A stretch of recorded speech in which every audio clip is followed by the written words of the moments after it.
too dominant to a point where I couldn't come forward, and I should have came forward a little bit more in this fight. But you know, I'm a human. You get tired, your lateral movement, and you know, like I said, I felt some of his punches, so it was cool. And I think you said you weighed about 172 or 173. In your opinion, what would have been optimal if you could have, you know, gotten a little heavier? How much more would have made a difference?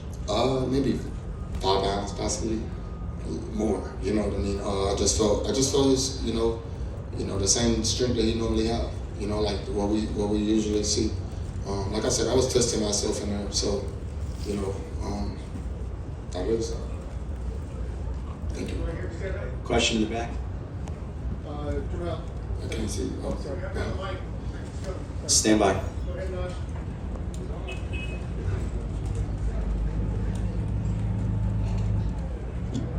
Yo. Mel, what's up, brother? Congratulations on just, being a part of this big event. In the 7th round, you got hit with a big shot, and you didn't initially go down. It looked like you took a knee. I kind of wanted to know what, in that moment, like, was it, you got stung and you were trying to clear your head? What happened in that moment for you? Yeah, like, that was, like, my first time, like, feeling, like a woozy shot, you know what I mean? Like, I'm the one always giving them.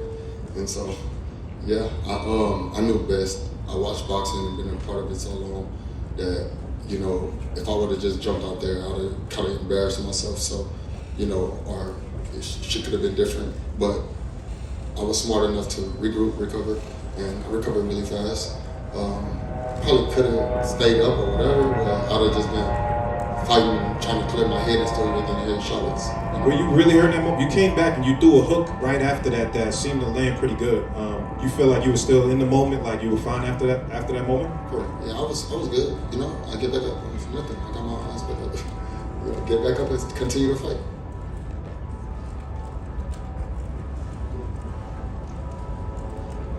Jermell, right here in the front row. Yeah. Willard Ramirez with the Associated Press. You mentioned to Kevin that he's not the type of opponent that you just charge at, that you come out. Throughout the fight, it looked as if you were trying to sort of get into your groove, but he was controlling the tempo. Was there ever a point in the fight you felt comfortable, that you felt that you were in control or at your pace, your tempo, or did you feel that you were having to adapt and fight his fight? I really don't know what round it was, but it was like within some of the later rounds. I felt like I hit him with a solid 1-2 that was kind of like effective. He didn't see some, I also hit him with a good hook that was kind of blinding. He didn't possibly see, but I felt like I never got to a real point till I can get into my bag like I wanted to, like truthfully. Jermell, how did you feel about this experience in the super middleweight division? And after your rest, who's next? I'm going back down to 154, so that's going to be major. I can do it. Yeah, I can make the weight easy. And the experience was amazing. It was cool. I appreciate fans of boxing, period. But you got to give your hats off to the Mexican fans that support boxing and come out to shows like this. I never want to leave out my African American fans because my American fans, period. I just want to say you can't leave them out because they come out just as well as the Mexican fans. It's just one is crazier than the other. Jermell. Yeah. Back here. Keith Heidig from BoxingScene.com.